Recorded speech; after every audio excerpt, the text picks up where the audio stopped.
خواتین نماز میں قیام اور سجدہ کیسے کریں؟ بنت خالد محمود سیال کوٹ سے۔ خواتین تکبیر تحریمہ میں کتنا ہاتھ اٹھائیں، ہاتھ کس طرح سے باندھیں، سجدے میں پاؤں کس طرف نکالیں اور سلام کس طرح پھیریں؟ بنت خالد محمود سیال کوٹ سے پوچھتی ہیں۔ دیکھیے، خواتین تکبیر تحریمہ میں ہاتھ کس طرح اٹھائیں۔ خواتین کی جو نماز ہے وہ مردوں سے ظاہری کیفیت کے لحاظ سے مختلف ہے، اس پہ پوری امت کا اجماع ہے۔ اس پر میں دلائل سے کئی بار ریکارڈنگ بھی کروا چکا ہوں۔ یہ اب شروع کیا ہے، فتاویٰ بعض علماء نے دیے ہیں کہ خواتین ایسے ہی نماز پڑھیں گی جیسے مرد نماز پڑھتے ہیں، اور دلیل یہ دیتے ہیں کہ رسول اللہ صلی اللہ علیہ وسلم نے فرمایا صلوا کما رأیتمونی اصلی، ایسے نماز پڑھو جیسے میں پڑھتا ہوں۔ تو ہم یہ کہتے ہیں یہ صرف نماز کے بارے میں نہیں ہے، حدیث میں بھی آتا ہے خذوا عنی مناسککم، حج ایسے کرو جیسے میں کرتا ہوں۔ لیکن اس کے باوجود پوری امت کا اجماع ہے کہ خواتین حج میں رمل نہیں کریں گی، جو سینہ اکڑ کے طواف کیا جاتا ہے۔ حالانکہ کسی حدیث میں نہیں ہے کہ خواتین رمل کریں یا نہ کریں، کہیں بھی نہیں ہے، لیکن اس کے باوجود چونکہ اس کا تعلق پردے سے ہے، عورت کی حیا سے ہے، تو پوری امت کا اجماع ہے کہ خواتین رمل نہیں کریں گی۔ صفا اور مروہ کی سعی، نبی صلی اللہ علیہ وسلم نے تو صفا اور مروہ کی سعی دوڑ کر کی ہے، کہیں بھی نہیں ہے حدیث میں کہ آپ صلی اللہ علیہ وسلم نے عورت کو دوڑنے سے منع کیا ہو۔ لیکن اب اس کے باوجود تمام امت کے علماء، جس میں ہمارے اہل حدیث علماء بھی شامل ہیں، وہ سب عورت کو صفا اور مروہ میں دوڑنے سے منع کرتے ہیں۔ حالانکہ ہمارے پاس نبی صلی اللہ علیہ وسلم کا اس بارے میں کوئی بھی قول موجود نہیں ہے، لیکن پوری امت نے اجماع کیوں کیا کہ بھئی عورت کا تعلق حیا سے ہے اور عبادت میں حیا کا عنصر جھلکنا چاہیے۔ اسی وجہ سے پوری امت آج تک اس پر اتفاق رہا ہے کہ عورت دوڑے گی نہیں۔ اسی طرح لبیک آہستہ کہنا، تو حالانکہ رسول اللہ صلی اللہ علیہ وسلم نے تو لبیک زور سے کہا ہے، لیکن اور عورت کو کہیں بھی نہیں ہے حدیث میں کہ نبی نے زور سے لبیک کہنے سے منع کیا ہو، مگر پوری امت کا اجماع ہے کہ عورت آہستہ لبیک کہے گی، کیونکہ حج ایک عبادت ہے اور عبادت میں عورت کی حیا کا عنصر جھلکنا چاہیے۔ تو اسی بیسس پر امت کا اس پر بھی اجماع رہا ہے کہ اگرچہ حدیث میں صراحتاً نہیں ہے کہ عورت سمٹ کے نماز پڑھے، لیکن پوری امت کا اجماع رہا ہے کہ عورت سمٹ کے نماز پڑھے گی، مردوں کی طرح چوڑی ہو کے کشادہ ہو کے نماز نہیں پڑھے گی جیسے مرد سجدہ کرتے ہیں یا مرد رکوع کرتے ہیں۔ اس میں امام ابو حنیفہ، امام شافعی، امام احمد بن حنبل، امام احمد بن حنبل تو امام بخاری کے استاذ ہیں، حدیث کے بہت بڑے عالم ہیں، وہ تو یہاں تک بھی کہتے ہیں کہ عورت نماز میں تکبیر تحریمہ والا رفع الیدین ہی نہیں کرے گی تاکہ ہاتھ اٹھانا ہی نہ پڑے اس کو۔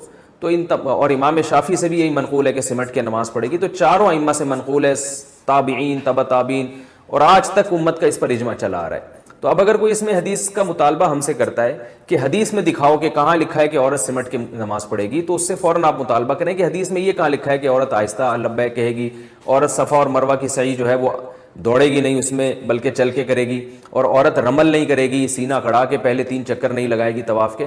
تو جیسے وہاں حدیث نہیں ہے امت کا اجماع ہے، تو ایسے یہاں بھی حدیث نہیں ہے امت کا اجماع ہے۔ یعنی حدیث سے میری مراد قول رسول صلی اللہ علیہ وسلم۔ ہاں صحابہ تابعین کے آثار ہیں، وہ تو موجود ہیں ہمارے پاس۔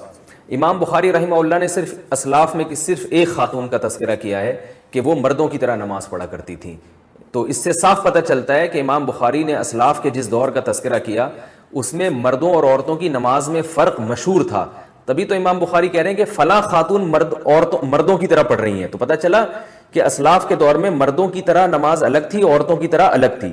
تو اس سے صاف پتہ چلتا ہے کہ ان عورت کے علاوہ جتنی عورتیں تھیں اسلاف میں، صحابہ اور تابعیہ، وہ ساری عورتوں کی طرح نماز پڑھ رہی تھیں۔ تو اس لیے امام بخاری نے صرف ایک خاتون کا تذکرہ کیا ہے، تو باقی تمام ان کے اپوزٹ چل رہی تھی اور وہ عورتوں کی طرح سمٹ کے نماز پڑھ رہی تھی۔ یہ وہ دلائل ہیں جن کا انتہائی احترام کے ساتھ اہل حدیث علماء کے انتہائی احترام کے ساتھ یہ وہ دلائل ہیں جن کا ہمیں اس جواب نہیں ملتا۔ تو اس لیے یہ پوری امت کا اجماع ہے کہ خواتین جو ہے وہ سمٹ کے نماز پڑھیں گی۔ بعض حضرات تو اس میں تشدد برتتے ہیں اور حنفیہ کو بہت لتاڑتے ہیں کہ انہوں نے حدیث کی مخالفت کی اور عورت کو حکم دیا ہے کہ وہ سمٹ کے نماز پڑھے، حدیث کی مخالفت کی ہے۔ لیکن عجیب بات ہے کہ یہی حضرات امام احمد بن حنبل پہ کیوں اعتراض نہیں کرتے، یہ حضرات امام شافعی پہ کیوں اعتراض نہیں کرتے؟ امام احمد بن حنبل اور امام شافعی تو یہ حدیث اپنی مسند میں لے کر آئے ہیں کہ صلو کما رأیتمونی اصلی، ایسے نماز پڑھو جیسے میں پڑھتا ہوں، اس کے باوجود اس کے خلاف فتویٰ دے رہے ہیں، اس لیے کہ انہوں نے اپنے زمانے میں دیکھا ہے، پوری امت کو ایک تواتر سے ایک عمل کرتے ہوئے دیکھا ہے، اور رسول اللہ صلی اللہ علیہ وسلم کی صحیح حدیث ہے لا تجتمع امتی علی ضلالہ، میری امت گمراہی پہ جمع نہیں ہوگی۔ یہاں تک کہ جو اہل حدیث حضرات ہندوستان میں 150 سال پرانے جو فتاویٰ ہمیں ملتے ہیں اس میں اہل حدیث کی کتابوں میں بھی یہی لکھا ہوا ہے کہ عورتیں سمٹ کے نماز پڑھیں گی. تو یہ اس دور میں ایک میں سمجھتا ہوں کہ ایک نیا فتویٰ ہے جو چل پڑا. غلطی ہر انسان سے ہوتی ہے لیکن ہمیں امت کے جو اجماعی مسائل ہیں ان میں انحراف نہیں کرنا چاہیے. اور خود حدیث سے بھی ثابت ہے کہ پردے کے معاملے میں عورت کا حکم مرد سے مختلف ہے. جیسے کہ رسول اللہ صلی اللہ علیہ وسلم نے ارشاد فرمایا عورت کی گھر کی نماز مسجد کی نماز سے بہتر ہے. کیوں؟ گھر میں پردہ زیادہ ہے. نبی صلی اللہ علیہ وسلم نے یہ بھی ارشاد فرمایا کہ عورت کے اندر گھر کے کمرے کی نماز صحن کی نماز سے بہتر ہے. حالانکہ وہاں کوئی دیکھنے والا نہیں ہے, کوئی نامحرم تھوڑی ہے, عورت کا اپنا گھر ہے. میں اس لیے کہہ رہا ہوں کہ بعض علماء یہ کہتے ہیں کہ بھائی اگر اکیلے میں عورت نماز پڑھ رہی ہے تو پھر بھی اس کو سمٹ کے نماز پڑھنے کا حکم کیوں دیا جاتا ہے, حالانکہ وہاں تو دیکھنے والا کوئی نہیں ہے.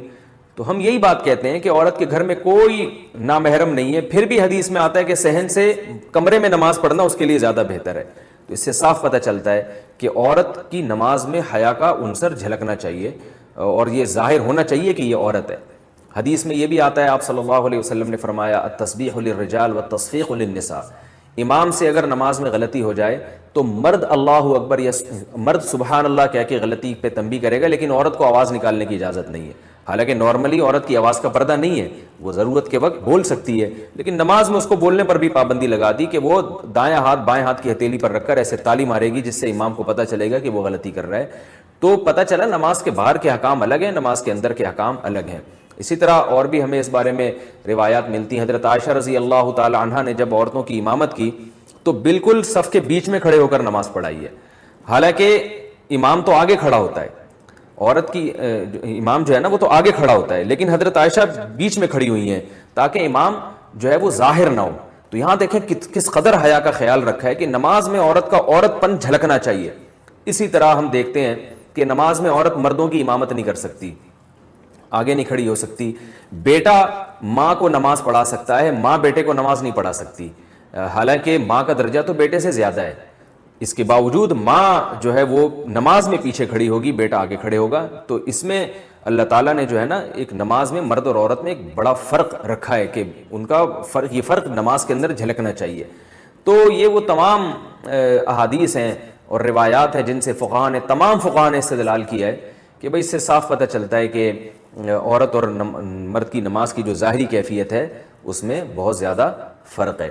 وہ فرق جھلکنا چاہیے نماز کے اندر, اور یہ تواتر سے اجماعی مسئلہ چلا آ رہا ہے. تو اب لوگ حدیث کا مطالبہ کرتے ہیں, تو جو مطالبہ کریں آپ ان سے مطالبہ کر لیں کہ صفا اور مروہ میں جو ہے عورت دوڑے گی نہیں, حدیث دکھاؤ کہاں ہے. تو امت کے اجماعی مسائل اس طرح سے توڑ موڑ کر حدیث کا لیول لگا کے اگر ہم نے تبدیل کرنا شروع کر دیے تو ہمارے تو دین کا بیڑا غرق ہو جائے گا بالکل. تو اس لیے انہی فقہا پر اعتماد کرنا چاہیے جو ہم سے پہلے محقق گزر چکے ہیں. عبداللہ بن مسعود رضی اللہ تعالیٰ عنہ کی روایت ہے, فرمایا من کان منکم مستنن فَلْيَسْتَنَّ بِمَنْ قَدْ مَاتَ فَإِنَّ الْحَيَّ لَا يُؤَمَّنُ عَلَيْهِ الْفِتْنَةُ.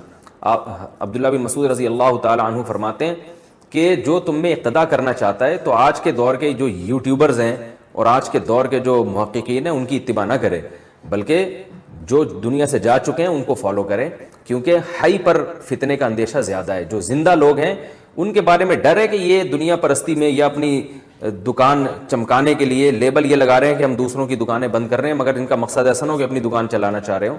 تو اس کا بھی یہ زندہ لوگوں پہ یہ اندیشہ زیادہ ہے. پرانے لوگوں کی جو تحقیقات ہیں وہ تحقیقات للہیت کی بیس پر ہوتی تھیں, آج نفس پرستی کا دور ہے. تو اس لیے میں پھر بھی ان اہل حدیث علماء پر ہرگز طنز نہیں کر رہا کہ جو کہتے ہیں کہ عورتیں جو ہیں مردوں کی طرح نماز پڑھیں گی, میں ان کی نیت پہ شبہ نہیں کر رہا, لیکن میں یہ کہہ رہا ہوں کہ بعض لوگ ایسے بھی ہو سکتے ہیں کہ جن کا مقصد اپنی دکان چلانا ہو اور وہ قرآن و سنت کا لیبل لگا رہے ہوں. باقی سب ایسے نہیں ہوتے. بعض لوگ کی تحقیق ہی ہوتی ہے, وہ سمجھتے ہیں کہ قرآن و سنت کی روشنی میں یہی برحق ہے.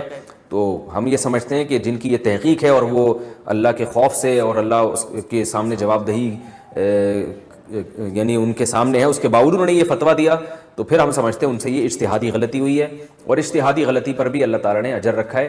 لیکن ہم عوام کو یہی کہتے ہیں کہ جو مجتہدین پہلے گزر چکے ہیں, ابو حنیفہ, مالک, شافعی اور احمد بن حنبل, جن کو پوری امت محقق مانتی ہے, ان کی ریسرچ کو آپ فالو کریں, یہ آپ کے لیے زیادہ بہتر ہے. ہاں, تو اب جو بات یہ کہ اصل تو یہ کہ عورت سمٹ کے نماز پڑھے گی. اب سمٹنے کی کیفیات کیا ہوں گی, ان میں فقہا کا اختلاف ہے یہ میں اس لیے کہہ رہا ہوں کہ بعض لوگ کہتے ہیں کہ یہ کون سی حدیث میں لکھا ہے کہ عورت سینے پہ ہاتھ باندھے گی، یہ کون سی حدیث میں آتا ہے کہ عورت سجدے میں دائیں طرف پاؤں نکال کے بیٹھے گی، یہ کون سی حدیث میں آتا ہے کہ تشہد میں عورت دائیں طرف پاؤں نکالے گی یا بائیں طرف پاؤں نکالے گی، یہ کون سی حدیث میں آتا ہے کہ عورت رفع الیدین میں کندھوں تک ہاتھ اٹھائے گی اور مرد جو ہے نا وہ کانوں تک ہاتھ اٹھائیں گے۔ تو بھائی اب ہر چیز پہ الگ سے حدیث کا مطالبہ کرنا یہ غلط ہے، اس لیے کہ جب سمٹنا ثابت ہو گیا امت سے اور اجماع کا حجت ہونا وہ حدیث ہی سے ثابت ہے کہ نبی صلی اللہ علیہ وسلم فرما چکے کہ میری امت گمراہی پہ جمع نہیں ہو سکتی، تو اب وہ میں تذکرہ نہیں ملتا، لہذا اس میں رائے ہے، تو آپ جس کی رائے کو فالو کریں وہ آپ کے لیے بہتر ہے۔ تو امام کے جو ہے اس کے مطابق جو ہے، کیونکہ کندھوں تک ہاتھ اٹھانے میں جو ہے وہ یعنی اس میں عورت زیادہ کھل جاتی ہے، تو اس لیے انہوں نے کہا کہ کانوں تک ہاتھ اٹھانے میں، اس لیے انہوں نے کہا کہ صرف کندھوں تک ہاتھ اٹھائے جائیں، اور جب وہ تحیات میں بیٹھیں گی تو اپنے دونوں پاؤں دائیں طرف نکال کے اس طرح سے زمین پہ بیٹھیں، اور سجدہ جب وہ کریں گی تو دونوں پاؤں جو ہے دونوں بازو بچھا لیے جائیں اور پاؤں کو دائیں طرف نکالا جائے، پورے جسم کو زمین پہ بچھا لیا جائے۔ اس سے یہ بھی پتہ چلتا ہے کہ وہ جو حدیث میں آتا ہے کہ تم میں سے کوئی جو ہے وہ کتے کی طرح سجدہ نہ کرے، تو اس سے مراد مرد ہیں، اس میں خطاب رسول اللہ صلی اللہ علیہ وسلم کا مردوں کو ہے، اس لیے کہ مرد کا اس طرح سے اٹھ کے زمین پہ سمٹ کے سجدہ کرنا یہ سستی اور کاہلی کی علامت ہے، اس لیے آپ صلی اللہ علیہ وسلم نے اس کو پسند نہیں کیا، لیکن عورت کا اس طرح سے سمٹ کے سجدہ کرنا یہ سستی کی نہیں بلکہ اس کی حیا کی علامت ہے۔ عورت کا اپنے سرین جو ہے وہ کولے جو ہے وہ سجدے میں اٹھانا اوپر کی طرف، یہ حیا کے بہرحال خلاف ہے۔ بعض حضرات نے یہ کہا ہے کہ عبداللہ بن عمر رضی اللہ تعالی عنہ نے سے روایت ہے کہ عورتیں آہستہ لبیک کہیں گی، لہذا ہم اس روایت کی وجہ سے عورتوں کو آہستہ لبیک کہنے کا کہتے ہیں، اور عبداللہ بن عمر سے ایسی کوئی روایت نہیں ہے کہ وہ عورت سمٹ کے سجدہ کرے گی۔ تو یہ یاد رکھیں عبداللہ بن عمر کی جو روایت جو بھی پیش کرے تو یہ ابن جریج مشہور مدلس ہے، ان کی مدلس روایت ہے، لہذا یہ روایت ضعیف ہے، پہلی بات تو یہ۔ دوسری بات یہ کہ اگر آپ قول رسول نہیں پیش کر سکتے تو پھر اسلاف کے اقوال تو ہمارے پاس بھی ہیں جس میں عورت کو سمٹ کے سجدہ کرنے کا حکم دیا گیا ہے، جیسے ابراہیم نخعی رحمہ اللہ تعالیٰ۔ اچھا، ابراہیم نخعی رحمہ اللہ سے ایک روایت یہ بھی ہے کہ عورت اور مرد کی نماز میں کوئی فرق نہیں ہے، اور ایک روایت یہ بھی ہے کہ عورت نماز میں سمٹے گی۔ تو بعض لوگ ان کی دوسری روایت پیش کرتے ہیں کہ ابراہیم نخعی جیسے جلیل القدر تابعی جن کا امام بخاری بھی بڑا تذکرہ کرتے ہیں، تو وہ یہ کہہ رہے ہیں عورت کی مرد کی نماز میں کوئی فرق نہیں ہے۔ تو یاد رکھیں یہ جو روایت ہے ان سے دونوں روایتیں، ایک روایت میں آتا ہے کہ وہ ابراہیم نخعی کہتے ہیں کہ عورت اور مرد کی نماز میں فرق نہیں ہے، ایک میں آتا ہے کہ فرق ہے، تو صاف پتہ چلتا ہے کہ اس روایت کا مطلب کچھ اور ہے، اس کا مطلب کچھ اور ہے۔ تو عورت اور مرد کی نماز میں فرق نہیں ہے، رکعتوں کے لحاظ سے، قرات کے لحاظ سے، تسبیحات کے لحاظ سے، جو مرد نے پڑھنا ہے وہی عورت نے پڑھنا ہے، جتنی رکعتیں اس نے پڑھنی ہے اتنی اس نے پڑھنی ہے، اس لحاظ سے کوئی فرق نہیں ہے۔ اور دوسری جو ابراہیم نخعی سے روایت ہے جس میں آتا ہے کہ فرق ہے، اس سے مراد ہے کہ ظاہری کیفیت کے لحاظ سے فرق ہے۔ میں اس لیے کہہ رہا ہوں ایسا نہ ہو کوئی ابراہیم نخعی سے وہ روایت پیش کر کے آپ اس سے متاثر ہوں اور کہیں کہ اچھا بھئی یہ تو ہمیں ان سے بھی ایک اسلاف کا قول مل گیا، تو ایسا نہیں ہے، اس قول کی کیا حقیقت ہے وہ میں نے آپ کو بتا دی۔ بار بار ایک بات بیان کرتا ہوں، اللہ کے حکم میں آسانی ہے، لچک نہیں ہے، کیونکہ دنیا میں کوئی بھی قانون ساز اپنے قانون کو ہلکا نہیں سمجھتا۔ دنیا میں جو بھی حکومت ہوتی ہے قانون بنائے اور یہ کہے کہ یہ لازم ہے، اس کے بعد پھر وہ لازم نہ کرے، اور تو اس کا مطلب خود اپنے قانون کی ویلیو کو وہ ڈی ویلیو کر رہی ہے نا، یہی مطلب ہو گیا نا۔ دنیا میں کوئی یہ نہیں کرتا، تو اللہ قانون بنائے اور کہے کہ یہ فرض ہے، سفر میں بھی فرض ہے، حضر میں بھی فرض ہے، پھر اللہ کہے چلو میں نے کہہ تو دیا باقی تمہاری مرضی۔ نا نا نا نا نا نا، صحیح ہے، اللہ نے کہہ دیا اب ہے تو ہے، اب آپشنل نہیں ہے۔ رمضان کے بار بار میں بتاتا ہوں نا، روزے میں مزدور کو بھی روزہ رکھنا پڑے گا، کتنی سخت گرمی ہو، کیونکہ اللہ نے قانون بنا دیا بھائی بیماری میں سفر میں چھوڑ سکتے ہو، اس کا مطلب تیسرا کوئی عذر نہیں ہے، رکھنا پڑے گا۔ تو اس لیے جو فرائض ہے نا، واجبات فرائض، اس میں اللہ کے قانون آسان ضرور ہے، لچکدار نہیں ہے، جب ہے تو ہے۔ اسی میں ایک اور مسئلہ آ گیا عدت کا، کسی عورت کے شوہر کا انتقال ہو جائے، اللہ نے قانون بنا دیا، آسان قانون بنایا، زمانہ جاہلیت میں بہت مشکل تھا۔ جب کسی عورت کے شوہر کا انتقال ہوتا تھا تو زمانہ جاہلیت میں عورت 2 سال عدت گزارتی تھی۔ کتنی؟ 2 سال۔ اور اس 2 سال میں وہ میلی کچیلی رہتی تھی، یہاں تک بھی بعض روایات میں آتا ہے اس کی جگہ کو گندا رکھا جاتا تھا، مینگنیاں لا کے ڈال دی جاتی تھی گند میں رہے۔ اسلام نے اس حکم کو ختم کیا، یہ ظلم ہے عورت کے اوپر۔ اللہ نے حکم دیا 4 مہینے 10 دن بس، اور اس میں میلی کچیلی نہیں رہے گی، نہائے دھوئے، بس زینت اختیار نہیں کرے گی، زیور نہ پہنے، خوشبو کا استعمال نہ کرے، زینت اختیار نہ کرے، باقی نارمل رہے، گھر سے باہر نہ نکلے۔ وہ ایک صحابیہ نے نبی صلی اللہ علیہ وسلم سے اجازت چاہی کہ بھئی 4 مہینے 10 دن میں یوں کر لوں، میں فلانی جگہ چلے جاؤں۔ آپ نے فرمایا اللہ تعالیٰ نے تمہیں یہ آسانی دی ہے کہ وہ زمانہ جاہلیت کا حکم اللہ نے منسوخ کر دیا، اب اتنی آسانی دے دی، تو اب اس حکم کو فالو کرنا پڑے گا۔ اب آج کل خواتین کیا کرتی ہیں، شوہر کی ڈیتھ ہوئی، جو دیندار نہیں ہے ان کی تو بات ہی نہیں کر رہا نا، ان کی نظر میں تو عدت ودت کی کوئی 2 ٹکے کی حیثیت ہی نہیں ہے، وہ تو اس کو دقیانوسی حکام سمجھتی ہیں۔ لیکن جو دیندار ہیں وہ بھی بھائی، وہ ڈیتھ ہوئی، شوہر کا چہرہ دیکھنے کے لیے جا رہی ہیں ہسپتال، پھر وہ فلانے کے کام سے جانا ہے تو آج فلانے کے کام سے جانا ہے، تو آج یوں کرنا ہے، آج یہ کرنا ہے، یہ فلانے پورشن میں چلی جاتی ہوں، ماموں کے گھر جا کے عدت گزار لیتی ہوں۔ بھائی اللہ تعالیٰ نے جو عدت کے حکام دیے ہیں، شوہر کی ڈیتھ ہوتے ہی عورت کی عدت بولو شروع، اور عدت میں 2 کام لازمی ہیں، گھر سے نہیں نکلنا ہے، زینت اختیار نہیں کرنا۔ اب اس میں لوگ ہمیں تنگ کرتے ہیں، یار وہ چہرہ دیکھنے جانا چاہتی ہے ہاسپٹل میں، بھائی شوہر کو گھر لے آؤ، اگر بیوی نے اپنے شوہر کو دیکھنا ہے میت کو گھر لے آؤ، عورت نہیں روڈ پہ آ سکتی، جنازے کی چارپائی کے پیچھے پیچھے جا رہی ہوتی ہے گھر سے باہر نکل کے، پھر اللہ کو غضب آئے گا، جب میں نے ایک آرڈر دے دیا ہے اس کو ہلکا کیوں لے رہے ہو؟ عیادت کے لیے نہیں جا سکتی وہ، سمجھ رہے کہ بھئی فلاں بیمار ہے تو چلو میں عیادت کے لیے چلی جاؤں، فلاں کی ڈیتھ ہو گئی چلو میں تعزیت کے لیے، حج ختم ہو جاتا ہے اس سے۔ حج کے کتنے مسئلے آتے ہیں، عورت نے حج کی درخواست دی ہوئی ہے، نام آ گیا، حج پہ جانے کی تیاری ہو گئی، شوہر کا انتقال ہو گیا، اب جس دن جانا ہے 4 مہینے تو ہو جائیں گے، 10 دن رہ جائیں گے، تو ہم کہتے ہیں بھائی 10 دن کیا، 1 گھنٹہ بھی رہ گیا ہونا 4 مہینے 10 دن ہونے میں، آپ کو 1 گھنٹہ پہلے بھی نکلنے کی اجازت نہیں، بے شک حج ضائع ہو جائے کوئی بات نہیں، حج کینسل ہو جائے، کیونکہ حج کی فرضیت پہ عدت مقدم ہے، حج اگلے سال بھی ہو سکتا ہے، عدت تھوڑی ہو سکتی ہے۔ تو ہاں یہ اللہ نے آسانی رکھ دی ہے کہ جس عورت کا کوئی کمانے والا نہ ہو، اللہ نے لچک، جہاں شدید ضرورت تھی وہاں اللہ نے خود بخود لچک رکھ دی کہ بھوکے تو نہیں مر سکتے نا، کمانے والا کوئی نہیں ہے تو کمانے کے لیے جا سکتی ہے، مجبوری ہے بھائی کمانا، اس میں فقہاء نے بیان کیا دن میں جائے بغیر زینت اختیار کیے، اور دن میں واپس آ جائے، اور صرف کمانے کی حد تک باہر نکلے، ادھر ادھر نہ جائے۔ اب اس میں خواتین یہ کیوں ایسے کیا، بھائی اللہ کا حکم ہے، اب اس میں آپ کو چونو چرا کی اجازت بولو نہیں ہے، بس آرڈر دے دیا۔ پھر اللہ نے یہ بھی حکم نازل کر دیا کہ اگر عورت پریگنینسی میں ہے تو بچہ ہوتے ہی اس کی عدت ختم ہو جائے گی۔ دیکھو ہمارے نبی صلی اللہ علیہ وسلم بھی اللہ کے آرڈر کے سامنے کیسے اپنی عقل نہیں استعمال کرتے تھے۔ ایک صحابیہ کو حمل تھا، ان کے شوہر کی ڈیتھ ہوئی ہے اور ادھر بچہ پیدا ہو گیا، ادھر ڈیتھ ہوئی اور ادھر فوراً ہی، اب ان کو خیال ہوا بھائی اتنی جلدی تو عدت پوری نہیں ہوتی، تو کیا کر رہے ہیں، نبی نے سے مسئلہ پوچھا کہ آپ نے فرمایا ختم۔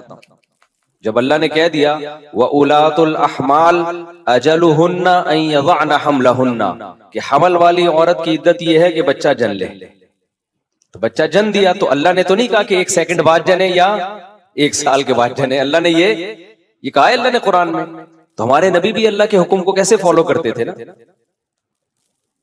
اگر یہی بچہ پہلے پیدا ہو جاتا، پیدا ہوتے ہی شوہر کی موت ہو جاتی، فقہا بہت باریک مسائل بیان کرتے ہیں، اور آج کل کے اسکالر نا ان کا مذاق اڑاتے ہیں کہ دیکھو یہ اتنی باتوں میں لوگوں کو الجھایا ہوا ہے۔ فقہا نے بیان کیا ہے کہ ادھر بچہ پیدا ہوا، کیونکہ ایسا ممکن ہے، قانون جب لکھا جاتا ہے تو امکان کو بھی لکھا جاتا ہے کہ ابھی آدھا بچہ پیدا ہوا ہے اور شوہر کی ڈیتھ ہو گئی تو کیا ہوگا، ایک ہے بچہ پیدا ہوتے ہی شوہر کی ڈیتھ ہو جائے، تو بچہ چونکہ پہلے پیدا ہوا ہے، شوہر کی ڈیتھ بعد میں ہوئی ہے، تو اب عدت کیا ہوگی؟ اب 4 مہینے 10 دن چلے گی۔ ادھر شوہر کی ڈیتھ ہوئی اور فوراً بچہ پیدا ہو گیا تو عدت ختم۔ اب ایسے بھی کیس قیامت تک کے لیے دین آیا ہے نا، ایسا بھی ممکن ہے کہ شوہر کی ڈیتھ ہوئی اور بچہ آدھا پیدا ہوا ہے اور ادھر ڈیتھ ہوئی اس کی، یعنی ولادت ہو رہی تھی اور شوہر کا انتقال ہوا۔ امکان تو ہے نا، لا جب لکھا جاتا ہے نا تو اس میں امکانات بھی لکھے جاتے ہیں، تو فقہا نے اس میں بھی بحث کی ہے کہ اس صورت میں کیا ہوگا، یا عورت کنفیوز ہے، پتہ ہی نہیں چل رہا کہ جب اطلاع ملی ہے تو بچہ پیدا ہو چکا تھا یا نہیں ہوا تھا، اس کے بھی فقہا نے احکام لکھے ہیں۔ تو بہت باریکیوں میں جا کے، تاکہ آئندہ آنے والے لوگوں کو کنفیوژن نہ ہو۔ آپ کتاب میں جا کے دیکھو، ہر مسئلہ فقہا نے ڈسکشن کی ہے اور اس کو بیان کیا ہے، تو ذرا سے فرق سے عدت کا حکم چینج۔ لیکن کیوں اتنا احتیاط کیوں؟ بھائی اللہ کا جب لا ہے تو وہ 2 اور 2 4 کی طرح ہے۔ سمجھتے ہو کہ نہیں سمجھتے ہو؟ جب اللہ نے کہہ دیا کہ بھائی جو حمل والی عورت ہے اس کا بچہ پیدا ہوتے عدت ختم، اگلے سیکنڈ میں بچہ پیدا ہوا عدت ختم۔ حضرت عائشہ کا قول ہے یا کسی صحابی کا کہ شوہر کو ابھی غسل بھی دیا جا رہا ہو نا، ابھی دفنایا بھی نہیں جا رہا ہے اور بچہ پیدا ہو جائے تو بس ختم عدت، چاہے دفنایا بھی نہ ہو، فوراً نکاح کر سکتی ہے وہ، ٹھیک ہے نا، فوراً نکاح کر سکتی ہے۔ تو اللہ نے اجازت دے دی اس کو۔ اب اس میں حکمت کیا ہے ہمیں نہیں پتا بھائی، اللہ کا حکم ہے، نص وارد ہو گئی تو نبی نے بھی اس پر عمل کیا، صحابہ نے بھی، ائمہ مجتہدین نے بھی۔ لیکن یہ نہیں ہے کہ جی 40 دن کی عدت، بعض 40 دن کی عدت منا رہی ہیں، بعض جو ہے وہ سفر کر رہی ہیں عدت کے دوران۔ تو ہاں گھر اکیلا ہے، وحشت ہے اس میں، بہت زیادہ خوف ہے، کوئی خطرہ ہے چوری چکاری کا، تو مجبوری میں پھر وہ گھر چینج کر سکتی ہے، جیسے کوئی ایسی جگہ پہ رہ رہی ہو جہاں چور ڈاکو کوئی ساتھ رہنے والا نہ ہو، وہ ایک الگ مسئلہ ہے۔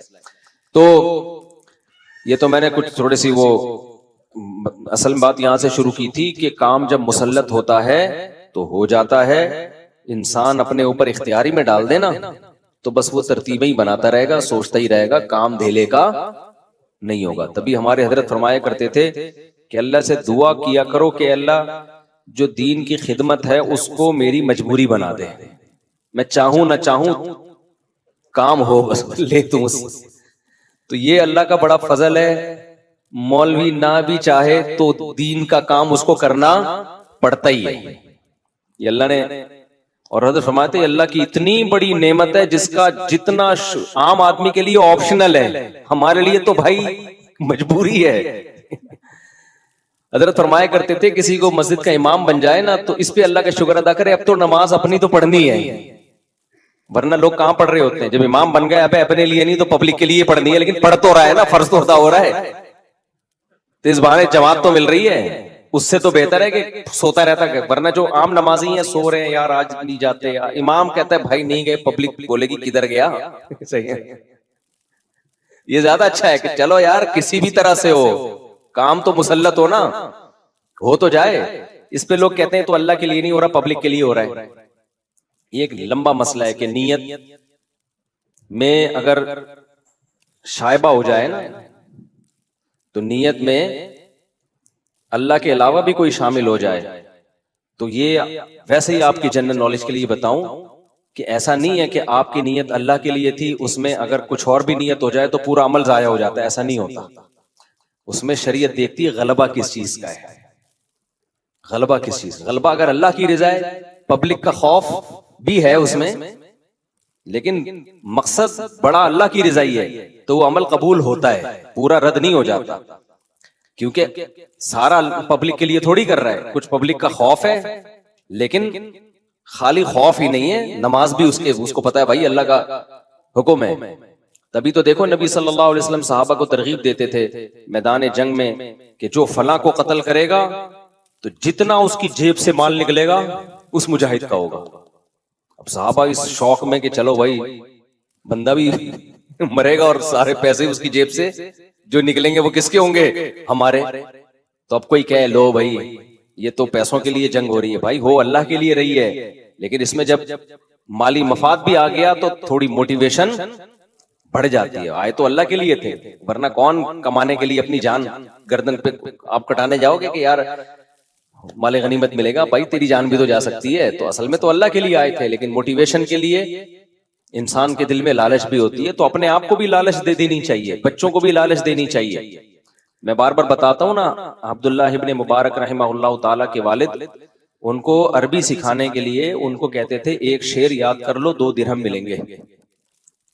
اب اصولی طور پر تو یہ بظاہر غلط معلوم ہوتا ہے, بھائی تم تو پیسوں کے لیے اس کو علم دین سکھا رہے ہو.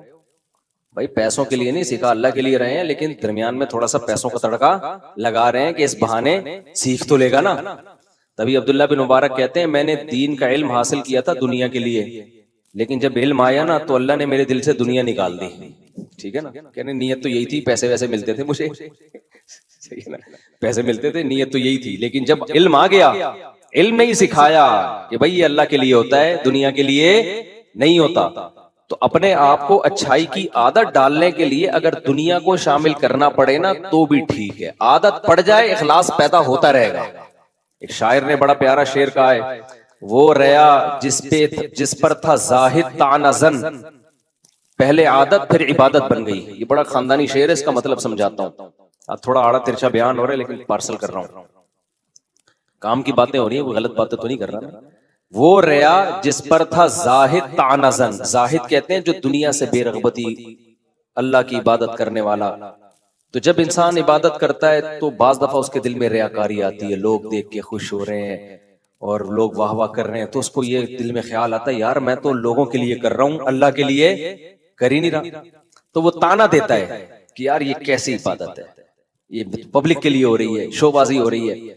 تو اس پہ شاعر نے کہا وہ ریا جس پر تھا زاہد طعنہ زن, پہلے عادت پھر عبادت بن گئی. کیا مطلب؟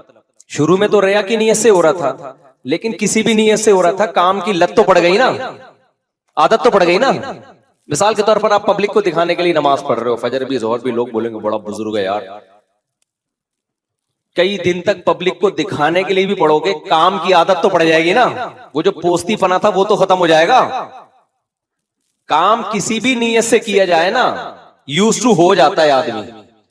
سمجھتے ہو کہ نہیں سمجھتے؟ اور کیے بغیر یوز ٹو نہیں ہوتا. آپ جتنا مرضی اخلاص ہو, نماز کی فکر ہو, عادت تھوڑی پڑے گی اس سے نماز کی. آپ کے دل میں اللہ کا خوف کہ جو نماز نہیں پڑھتا جہنم میں جائے گا, تو کیا مطلب اس سے پڑھ لو گے نماز؟ عادت جب تک نہیں پڑے گی نہیں ہوگا. ایک نماز میں خوف پیدا ہوگا, اگلی میں تھوڑی ہوگا. اگلی میں ہو سکتا ہے کوئی غافل ہو جاؤ, بازار میں ہو, بازار کی محبت پیدا ہو جائے. بھائی کیفیات جو ہے نا انسان پر وہ چینج ہوتی رہتی ہیں, کنٹینیو ایک کیفیت کبھی بھی نہیں ہوتی. اب نماز کا آپ کے دل میں فجر کے وقت بڑا خوف تھا, جو نماز نہیں پڑھتا جہنم میں جائے گا. اس خوف کی وجہ سے آپ نے آگے فجر پڑھ لی. کیا آپ سمجھتے ہو ضروری ہے کہ یہ خوف ظہر میں بھی ہو؟ بولو نا. ہو سکتا ہے ظہر میں 4 شادیوں پر بیان سن کے آئے ہو, آپ شادیوں میں الجھا ہوا ہو, دلہنیں آ رہی ہوں آپ کو خواب میں, وہ خوف ہی نکل گیا آپ کا. تو اب کہاں سے موٹیویشن ملے گی؟ نہیں ملے گی. آپ چھوڑ دو گے ظہر, پھر کہیں مولوی صاحب کا بیان سن لیا, مولانا طارق جمیل صاحب کی تقریر سن لی, او بے بھائی ایک خوف پیدا ہوا, کانپ رہے ہیں, اثر پڑ لی. مغرب میں پھر کوئی فلم دیکھنے بیٹھ گئے, سارا ختم.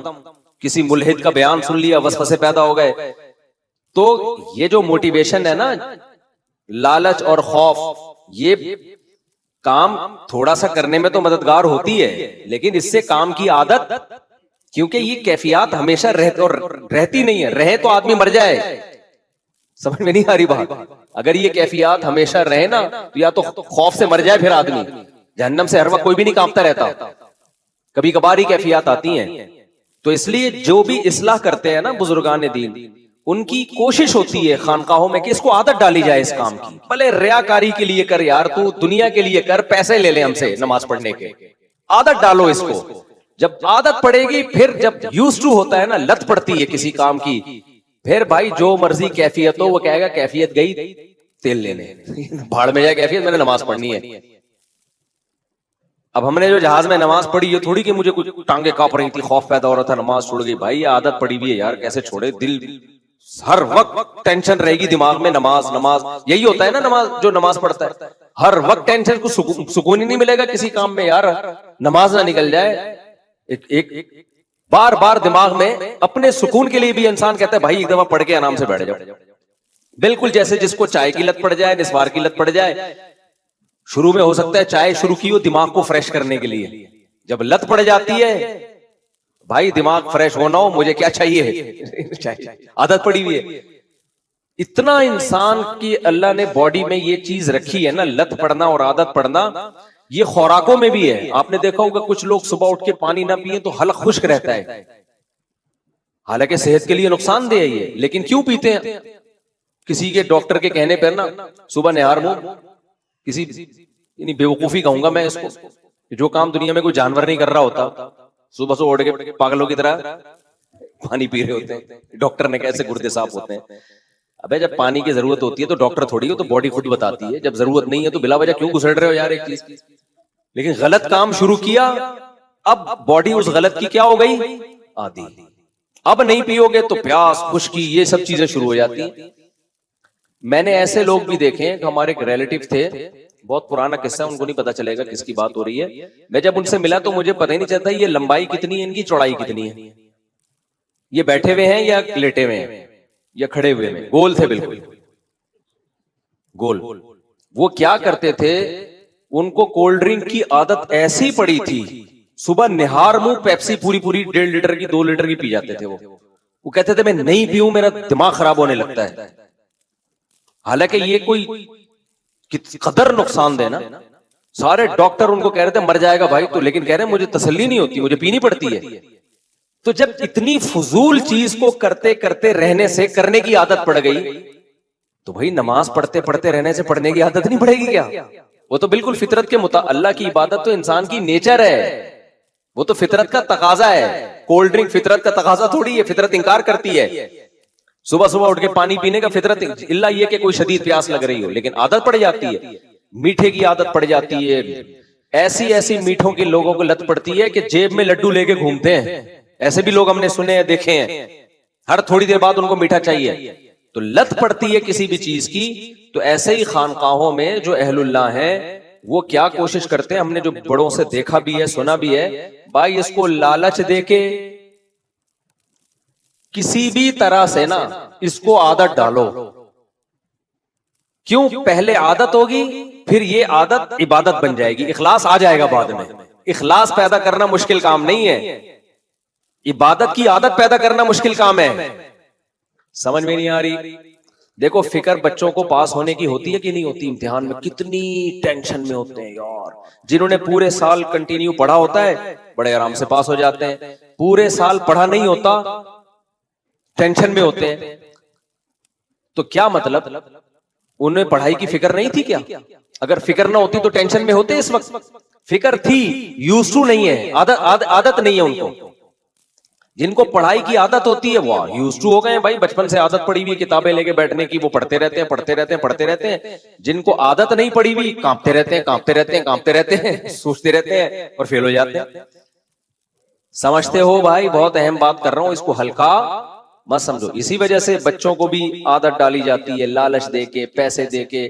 تبھی آپ دیکھو جن کو بھی جو بزرگان دین جب کسی سے گناہ چھڑواتے ہیں تو اس گناہ کے طبی نقصانات بہت فوکس کرتے ہیں کہ اس گناہ سے یہ نقصان ہے تمہاری صحت کو, اس گناہ سے یہ نقصان ہے, اس گناہ سے یہ.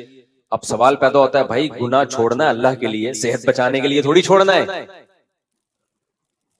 گناہ کس کے لیے چھوڑنا ہے ہم نے؟ اللہ کے لیے. اور آپ اس کو مشورے دے رہے ہو تمہاری صحت کو یہ نقصان, تمہارے پھیپڑے تباہ, تمہارے گردے تباہ, تمہارے یہ نقصان, تمہارے یہ نقصان, ڈپریشن میں جاؤ گے.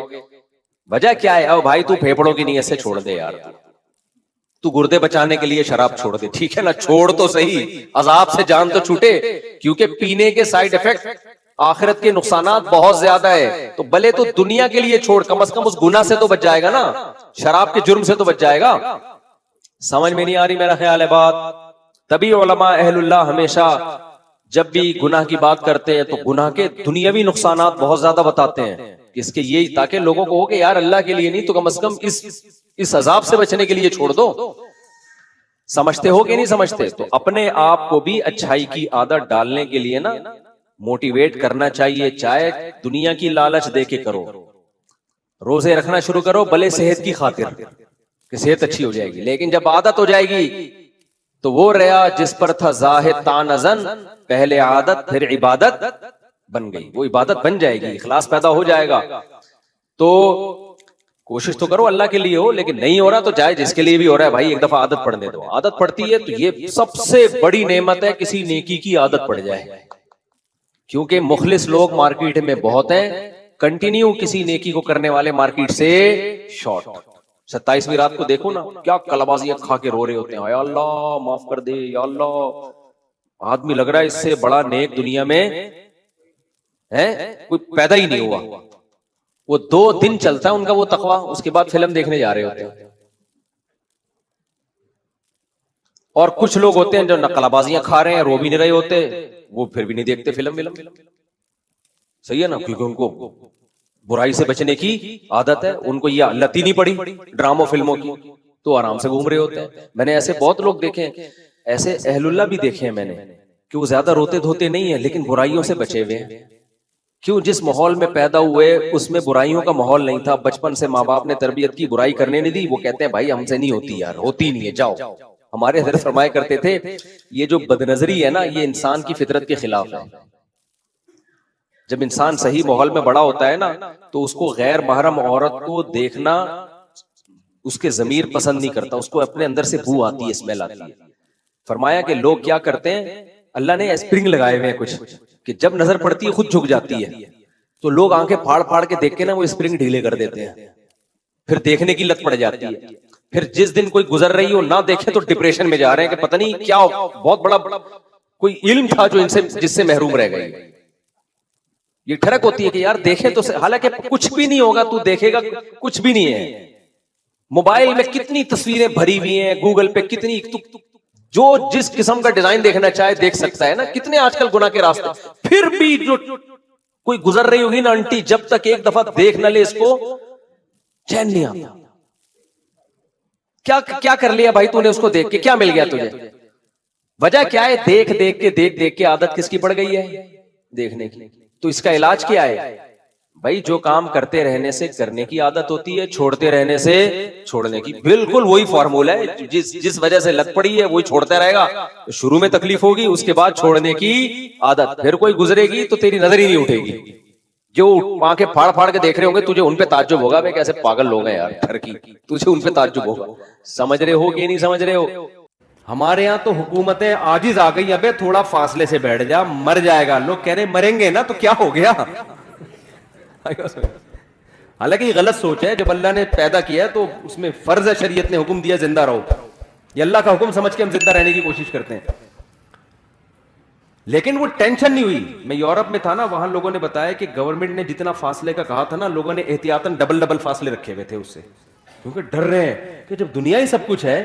کہتے ہیں یار مر گئے تو ختم نا، مر گئے تو کیا ہے ابے بھائی ختم. تو وہ ادھر سے کوئی بندہ آ رہا ہے تو بھائی تو وہیں سے مڑ جا، وہیں سے مڑ جا، وہیں سے جو کہنا وہیں سے اشاروں سے سمجھا دے. اتنے ڈپریشن میں، بہت سے تو ڈپریشن سے مر گئے کہ کہیں ہم مر نہ جائیں. حقیقت ہے یہ بھی ڈپریشن ہوتی ہے کہ میں مرنا چاہوں، اس کی باقاعدہ گولیاں کھلانی پڑتی ہیں بندے کو. تو اس خوف سے مر جاتا ہے آدمی کہ میں مر نہ جاؤں کہیں. مسلمان کو اللہ نے آخرت کے لیے بنایا، وہ اس خوف سے بولو نہیں مرتا. کہتے یار دیکھو ہمیں اگر یقین ہو جائے نا کہ آج مر جائیں تو اللہ ہم سے راضی ہے، تو میں کہتا ہوں ابھی مر جائیں، فور ایک سیکنڈ بھی نہ بچیں. ہم کیوں مرنا نہیں چاہتے کہ پتہ نہیں جائیں گے کہاں. مسئلہ سارا یہ ہے. آئی بات سمجھ میں؟ اصل مسئلہ یہ ہے کہ پتہ نہیں ہمارے اعمال اس قابل ہیں یا نہیں کہ جنت میں جائیں. تو ہم پھر کوشش کرتے ہیں تھوڑا زندہ رہ لیں تاکہ کچھ توبہ کی توفیق مل جائے، کچھ اور اچھے اعمال کی توفیق مل جائے، کچھ برائیاں اگر ہوں تو ان سے بچنے کی توفیق مل جائے. تو مسلمان تو زندگی اس لیے مانگتا ہے تاکہ جو خامیاں ہیں ان کو ٹھیک کرنے کا اس کو موقع مل جائے. ورنہ میرے بھائی یہ زندگی مقصود نہیں ہے. مرے گا آج نہیں تو کل مرے گا. اور کمال کی بات یہ ہے کہ جس کے موت کا خوف نکل جائے تو وہ مرتا بھی جلدی نہیں ہے، وہ ٹینشن فری ہو جاتا ہے نا. مرے گا کسی اور وجہ سے، ٹینشن سے نہیں مرتا پھر وہ. تو آپ کو اللہ نے میرے بھائی بھیجا ہے، ہم خود بخود نہیں آئے ہیں. جب اللہ نے بھیجا ہے تو اللہ نے کہہ دیا کہ جیسے مائیں بچوں کو سکھا رہی ہوتی ہیں بیٹا چاکلیٹ مت کھانا، پیٹ میں ویسے ہی کیڑے ہیں. جب کھاؤ گے تو یہ ساری چاکلیٹ کیڑے زیادہ شوق سے کھائیں گے, ٹھیک ہے نا, اور وہ اور موٹے تازے ہو کے اب 4 شادیاں بھی کریں گے اور اپنی نسل بھی بڑھائیں گے. وہ کیڑے یہ کام کر رہے ہوتے ہیں بچے کے پیٹ میں, لیکن بچے کو ایسا کیڑا ہوتا ہے وہ پھر بھی چھوڑتا ہے نہیں. تو جو کیڑا بچے کو ہوتا ہے نا وہی آج انسانوں کو ہے. اللہ کہہ رہا ہے کہ یہ مت جاؤ, اس طرف مت جاؤ, اس سے دل مت لگاؤ, حلال استعمال کرو اور اس سے بھی دل مت لگاؤ. اتنی محبت کرو جتنی مسافروں سے کی جاتی ہے. آپ ٹرین میں بیٹھتے ہیں, کوئی خوبصورت سا دوست, بڑی زبردست پرسنالٹی, وہ آپ کے ساتھ آ کے بیٹھ گیا, آپ کو اچھا لگا, بات چیت میں آپ کا دل اس کی طرف مائل ہوتا ہے, بس اتنا. یہ نہیں ہوتا کہ جب وہ پشاور اسٹیشن پہ اترا تو پھوٹ پھوٹ کے رونا, بے ہائے ہائے میرا دوست جدا ہو گیا اور ڈپریشن کی گولیاں کھا رہے ہیں, ڈاکٹر صاحب یار وہ وسیم بھائی میرے ساتھ بیٹھے ہوئے تھے, بڑے اچھے لگ رہے تھے مجھے, وہ ملتان پہ اتر گئے, مجھے پشاور جانا تھا, دونوں کا اسٹیشن الگ تھا, میں ڈپریشن میں جا رہا ہوں, خدا کے لیے مجھے کچھ گولیاں دو. ڈاکٹر کہے گا بے وقوف پہلے تو اپنی کھوپڑی کا علاج کر, جب تجھے پتا تھا اس کا اسٹیشن ہی الگ ہے, تیرا اسٹیشن ہی الگ ہے, تو اتنی محبت تو نے کی کیوں اس سے, تجھے پتا نہیں تھا. تو یہی حساب کتاب ہے بھائی. اللہ میاں منع کر رہے ہیں بھائی مسافر خانہ ہے. دیکھو ہم سے پہلے 60-70 سال پہلے آپ کبھی کراچی کا نا لکھیں کہ 1974 میں کراچی کیسا تھا یا 1960 میں کیسا تھا, تو آپ کو یوٹیوب پہ ویڈیوز آ جائیں گی, ٹانگے والے آئیں گے, کچھ برگر آئے گا, کچھ بڑا اچھا سا کراچی آئے گا پرانے زمانے کا نا, سارے جوان جوان لوگ نظر آئیں گے. پھر آپ دیکھیں یہ جوان میں سے ایک بھی ابھی مارکیٹ میں نہیں, سارے کہاں ہیں, کوئی پاپوش کے قبرستان میں, کوئی سخی حسن میں لیٹا ہوا ہوگا جس کی ہم ویڈیو دیکھ رہے ہیں, اور وہ بھی خوش قسمت ہے جو لیٹا ہوا ہوگا, ورنہ گورکن پارٹس نکال کے کوئی ہو سکتا ہے گردہ غفار بھائی کا لگا ہوا اس کا صحیح بات, کوئی بھروسہ نہیں ہے. ابھی تو ڈاکٹروں نے بھی ایک کام شروع کر دیے ہیں, جیسے ہی تازہ مردہ ہو پارٹس نکال کے جس کے جو فٹ آ رہا ہے اس کے لگا دیے, چل گئی. تو مردے کا بھی تمیز سے نہیں سو سکتا قبر میں. تو آپ دیکھیں پرانے زمانے کی نا وہ ویڈیوز دیکھیں, اور پھر دیکھیں یہ سارے مارکیٹ سے کیا ہو گئے شارٹ. تو کل بہت جلد لوگ دیکھ رہے ہوں گے یار 2022 میں لالو کھیت کی مسجد میں بیان ہو رہا تھا, تو ہم نظر آئیں گے اس کو ایک بیان کر رہے ہیں, شادیوں کی باتیں, بچے پیدا کرنے کی, آپ لوگ بھی انجوائے کر رہے ہیں. وہ پھر وہ مولوی صاحب یہ سمجھا رہے ہوں گے یہ جتنے بھی لوگ ہیں نا یہ ہیں نہیں تھے, ٹھیک ہے نا. کوئی پاپوش کے قبرستان میں ہے, مجھے تو قبرستانوں کے نام بھی نہیں آتے یار, سخی حسن کے قبرستان میں, کوئی فلانے قبرستان میں, کوئی فلانے قبرستان میں, سارے مارکیٹ سے کیا ہے شارٹ. یہ وہ لوگ ہیں جو کہتے تھے کہ جس کے پاس بحریہ ٹاؤن کا پلاٹ ہے نا کامیاب صرف وہی ہے. آئی بات سمجھ میں. یہ وہ لوگ تھے جب بھی ملا کرتے تھے بولتے تھے یار تیرا سورس آف انکم کیا ہے یار, بتا یار تو کماتا کیا ہے. کہیں گے میں ٹھیلا لگاتا ہوں, 2 ٹکے کا آدمی نہیں ہے, دفع ہو یہاں سے, ٹھیلا لگاتا ہے ٹماٹر بیچتا ہے, ادھر جا. اور جب کوئی ان سے آ کے ملتا تھا کہ جی میں وہ میرا بزنس ہے اصل میں تو ڈالر چھاپ رہا ہوں, میری تو فیکٹری ہے, اس کو گلے لگاتے ہوئے یار سکسیس اس کو بولتے ہیں. لگتا ہے تو نے کسی موٹیویشنل اسپیکر کی تقریر سن کے عمل کیا ہے. تو جواب میں کہا بھائی موٹیویشنل اسپیکر تو مجھ سے سیکھ کے جاتے ہیں. جیسے میں کہیں بیٹھا ہوا تھا نا مسجد میں نے تیسری شادی کی تھی اس وقت معذرت کے ساتھ, تو کچھ لڑکے بیٹھے ہوئے تھے, معذرت اس لیے کہ لوگوں کی ایک نہیں ہو رہی, پھر وہ بہت شرمندہ ہوتے ہیں ایسی باتیں سن کے نا, تو میں معذرت کر لیتا ہوں احتیاطاً. میں بیٹھا ہوا تھا نا تو لڑکے میرے سامنے تو بات کرتے نہیں, جب میں نے تیسری کی نا تو کچھ لڑکے نا مسجد کے صحن میں بیٹھے ہوئے, انہی میں ایک ایسا بندہ بیٹھا ہوا جو میرا ریلیٹو تھا. ان لڑکوں کو نہیں پتا تھا کہ یہ میرا جاننے والا ہے. اب فری ہو کے بات کر رہے ہیں, آپس میں بات کر رہے ہیں, بھائی یار یہ مولوی صاحب جو ہے مفتی صاحب کون سی حکیم سے دوائیں لیتے ہیں یار, یہ کھاتے کیا ہیں یار, تیسری شادی کر لی انہوں نے یار. دوسرا کہتا ہے ابے حکیم خود ان سے دوائیں لے کے جاتے ہیں پھینکے جا رہے ہیں, پھینکتے جا رہے ہیں. 4 شادیوں کے لیے نا کوئی بہت پاور کی ضرورت, جو روٹی کھا رہے ہو نا یہ کافی ہے, سمجھ رہے ہو نا. یہ اللہ کی مرد کی نیچر بنائی ہے, یہ اتنا کافی ہے اس کے لیے کہ جو روٹی جو کھا رہے ہو نا آپ, ہم تو اپنی ضرورت سے زیادہ کھا رہے ہیں, تبھی تو پھٹ رہے ہیں دھماکوں سے جا کے, بھول جاتے ہیں, گول ہو جاتے ہیں, تو انرجی زیادہ کھا رہے ہیں. تو یہ اتنا اس میں ڈرنے کی ضرورت بالکل بھی نہیں. اب آپ کہو گے کہ جب میں نے دنیا کی ویلیو 2 ٹکے کی نہیں چھوڑی تو اس میں شادیاں بھی تو آ گئی نا, بچے بھی آ گئے, تو پھر ہم چھوڑ دیں سب کچھ. مسافر خانہ, یہ 4 عورتیں بھی تو چھوڑنی ہے نا اپنے, بچے ہوں گے تو وہ بھی قبر میں اتاریں گے, تو کیا ضرورت ہے بحریہ ٹاؤن میں بزنس کرنے کی, کیا ضرورت ہے ڈاکٹر بننے کی, بس یہ آخری بات, کیا ضرورت ہے انجینئر بننے کی, کیا ضرورت ہے سائنٹسٹ بننے کی, کیا ضرورت ہے بزنس مین بننے کی, کیا ضرورت ہے بچوں کا باپ بننے کی. تو چھوڑ دو, 2 ٹکے کی ویلیو نہیں ہے. اب کیا کرو, جنگل میں نکل جاؤ, اللہ اللہ کرو, اللہ کو راضی کرو, مریں گے سکون سے, دنیا سے چلے جائیں گے. کیا خیال ہے؟ بعض لوگوں کو یہ بھی اشکال ہوگا جب یہ بیان سنتے ہیں, یار جب مسلمانوں کے دل میں دنیا کی 2 ٹکے کی ویلیو نہیں رہے گی تو یہ تو ترقی میں اور پیچھے ہو جائیں گے. نہیں آ رہی بات؟ پہلے ہی ہم ترقی میں اتنے پیچھے ہیں. وہ ان کی ٹرینیں دیکھو, ابھی تو میں بیٹھ کر آیا ہوں ٹرینوں میں, کراچی سے لاہور تک کا, پشاور تک کا جو سفر ہے نا, جو ہمارے یہاں طے نہیں ہوتا ٹرین میں, آدھے میں اترنا پڑتا ہے کہ میں نہیں جا رہا بھائی, میں واپس جا رہا ہوں. حقیقت میں تیز گام میں گیا فیملی کے ساتھ, کراچی سے پنڈی, فیصل آباد کے بعد مجھے وسوسے آنا شروع ہو گئے, بھائی یہیں اتر کے واپس چلتے ہیں, ہم جا ہی نہیں رہے پنڈی. اتنا لیٹ کیا ہے نا بھائی, چل لے, خدا کا واسطہ چل لے. پہلے تو کراچی میں یہ ہوا کہ 4 نمازیں ہماری اسٹیشن پہ ہوئی ہیں, ظہر اثر مغرب عشاء, چلی نہیں رہی. چلی ہے تو جھاڑ پھونک, دعائیں پھونکے لگا لگا کے تھوڑا ہل لے بھائی, پتہ نہیں کس, اب تو اب تھوڑا بہتر ہو گیا نظام. تو فلائٹیں کتنی لیٹ ہو جاتی ہیں. میں اپنے بچوں کو پہلی دفعہ میں نے کہا چلو جہاز میں بٹھاتا ہوں, ان کو خوش ہوں گے, تو میں نے کہا دن کی روشنی میں نا, میں نے تھوڑا مہنگا ٹکٹ لیا کہ بچے تھوڑا دن کی روشنی میں جہاز سے اڑتا ہے, ان کو اچھا لگتا ہے نا, تو تھوڑا مہنگا کیا. یار ایک دفعہ تو بچوں کو جہاز میں تو بیٹھے نا, تو ہم جب ایئرپورٹ گئے تو پتا چلا 7 گھنٹے فلائٹ لیٹ ہے. اتنی ٹینشن سے صبح کا ٹکٹ لیا, اڑے وہی رات ہی کے اندھیرے میں. سمجھ رہے؟ تو یہ الحمدللہ پیکیجز ہیں یہاں پہ گورنمنٹ کی طرف سے نا, بہت زبردست پیکیجز ہیں. تو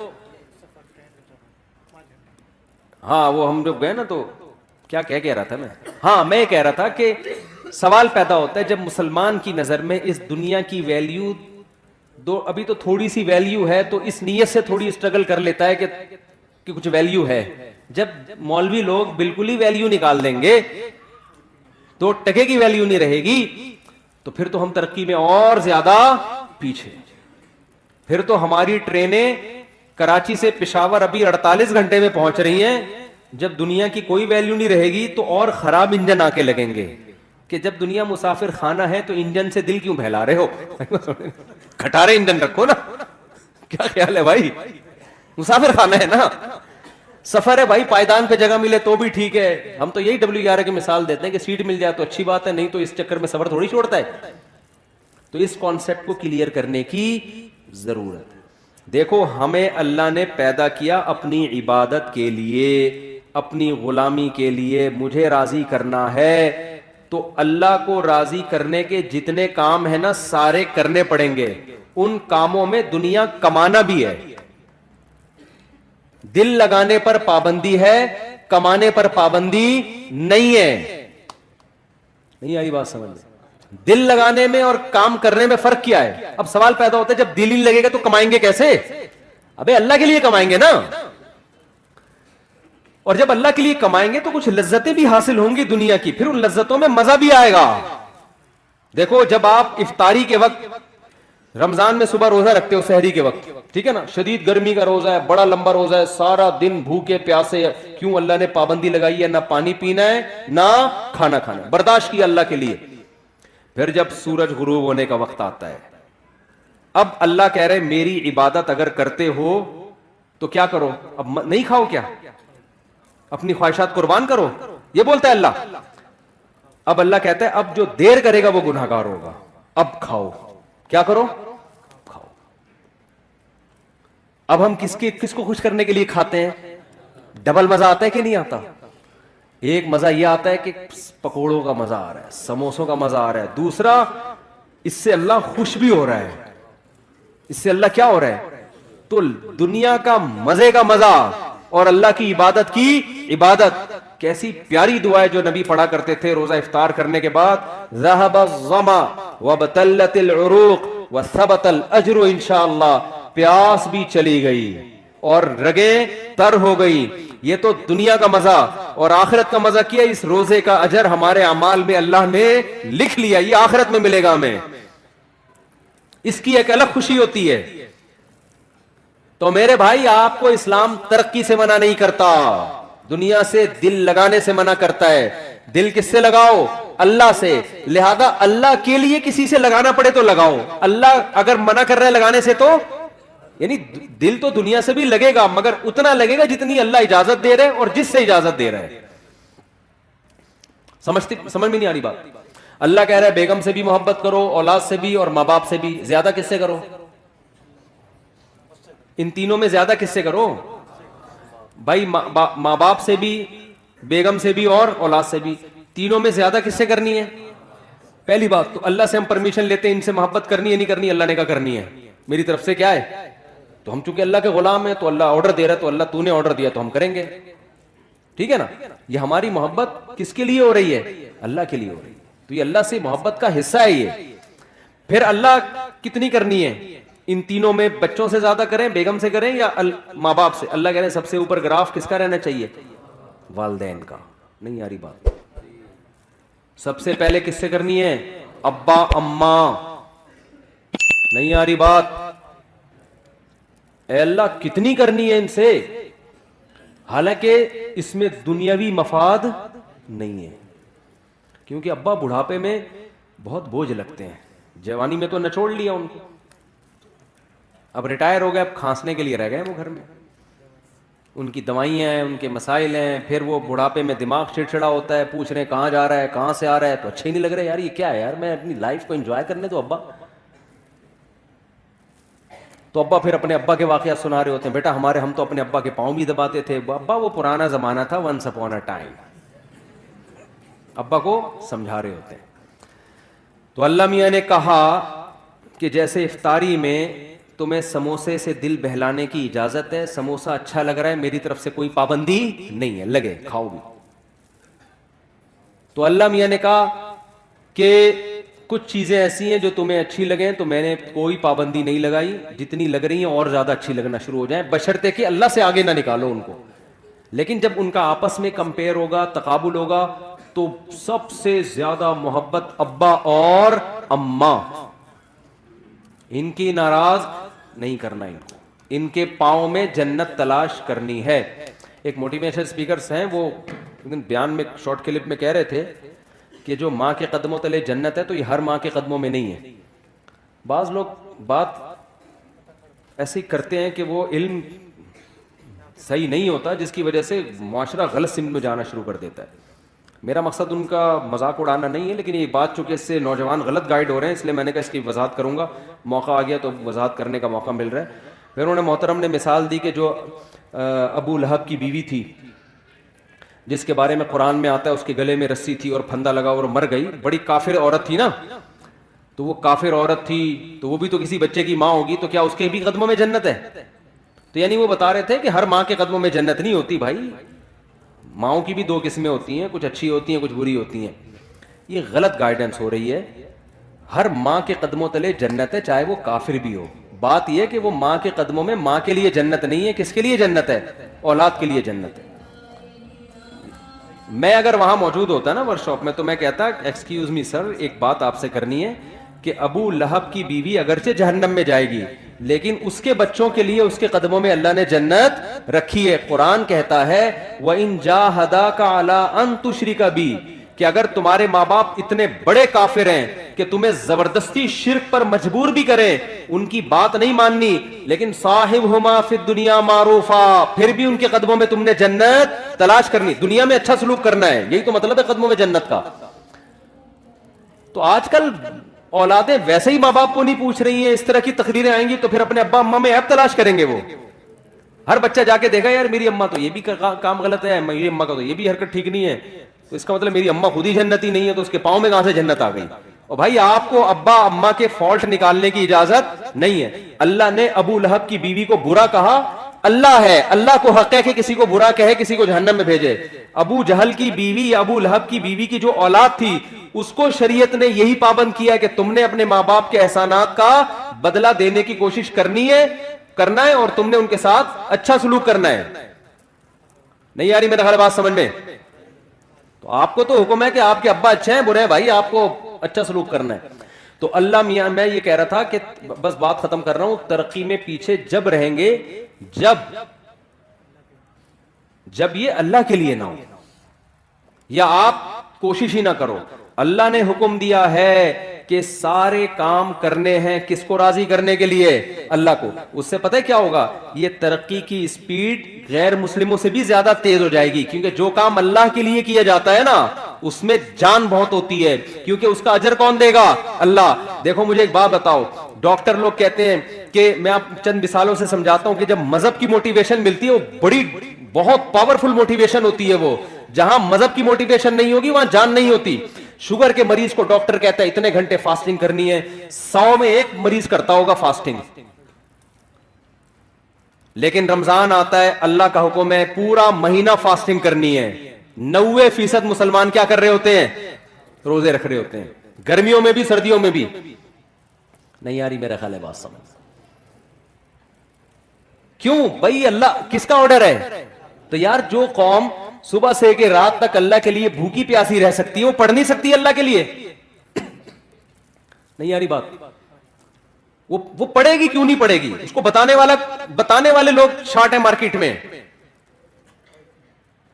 وہ مذہب کا صرف ایک پہلو سامنے رکھا ہوا ہے اس نے. اور سب سے بڑی بات یہ کہ یہ کام تھا ہماری حکومتوں کا. حکومتیں ذمہ داری پوری نہیں کر رہی ہیں. پڑھائی کا نظام تو دیکھو نا. کوئی بھی مجھے آ کے کہتا ہے نا اسکول میں پڑھتا ہوں, میں کہتا ہوں پڑھتا نہیں ہے, یہ بولو کہ میں اسکول میں نہیں پڑھتا ہوں.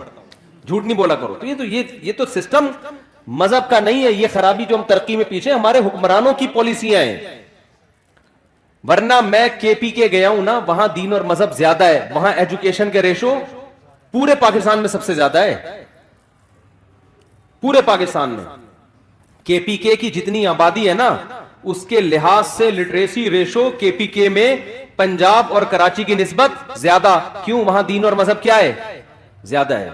دین اور مذہب زیادہ ہونے کی وجہ سے جو اخلاقی برائیاں ان کا ریشو کیا ہے؟ کم ہے. جب اخلاقی برائیاں کم ہوتی ہیں تو آپ اپنے ہدف کو فوکس کرتے ہو. تو اس لیے اللہ آپ کو ترقی سے منع نہیں کر رہا. المومن القوی خیر من المؤمن الضعیف. حدیث میں آتا ہے طاقتور مومن اللہ کو کمزور مومن سے زیادہ محبوب ہے. تو طاقت میں جسمانی طاقت بھی ہے, طاقت میں ایجوکیشن کی طاقت بھی ہے, طاقت میں دولت کی طاقت بھی ہے, طاقت میں ٹیکنالوجی کی طاقت بھی ہے. لیکن یہ تمام طاقتیں کس کے لیے ہوں گی؟ اللہ کے لیے ہوں گی. جب اللہ کے لیے ہوں گی تو دل اللہ سے لگے گا, ان طاقتوں سے نہیں لگے گا. لہذا کسی کو یہ طاقت مل گئی ٹھیک ہے, نہیں ملی تو کیا سوچے گا؟ بھائی میرا مقصد تھا اللہ کو راضی کرنا, وہ کیا ہو گیا ہے؟ پورا ہو گیا. پھر گھر بھی بنا لے, پراپرٹی بھی خرید لے, مرے گا تو کوئی بات نہیں یار, ہم نے تو اللہ کو خوش کرنے کے لیے بچوں کے لیے بنائی تھی. مر گئے تو کیا ہو گیا؟ ابے لوگ کہہ رہے ہوتے ہیں نا بیچارے نے اتنی محنت سے کروڑوں روپے کا گھر بنایا, بیچارے کو رہنا نصیب نہیں ہوا, تو اتنا کیوں طرز کھا رہے ہو؟ رہ بھی لیتا تو کتنے دن رہ لیتا. یوں بولا کرو بیچارے نے اللہ کو راضی کرنے کے لیے گھر بنایا, رہنا نصیب ہو یا نہ ہو اللہ راضی ہو گیا, کیونکہ اس نے اپنے بچوں کا سوچا تھا. نہیں آ رہی بات سمجھ میں؟ تو کیا بیچارہ کہاں سے ہو گیا؟ جس کے لیے بنایا تو وہ خوش ہے نا.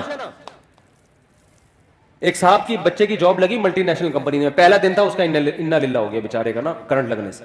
اب ماں رو رہی ہے, ہائے میرا بچہ آج پہلا دن تھا. میں نے کہا بھائی اگر آخرت کے لیے یہ کام کیا ہے نا تو کامیاب ہو گیا, آخرت کے لیے نہیں کیا تو آج نہیں تو کل بہرحال اس نے مرنا تھا. کتنے دن زندہ رہ لیتا ہے انسان؟ تو مسلمان کیا سوچتا ہے ہر چیز میں. تو ہم تو آپ کو زیادہ, ہم تو کہہ رہے ہیں اپنی صحت بنانا یہ مذہب کا حکم ہے. دیکھو آپ کہتے ہو نا آخری بات, بار بار آخری کر کے, سچی مچی کی آخری, صاحب کر لوں آخری بات.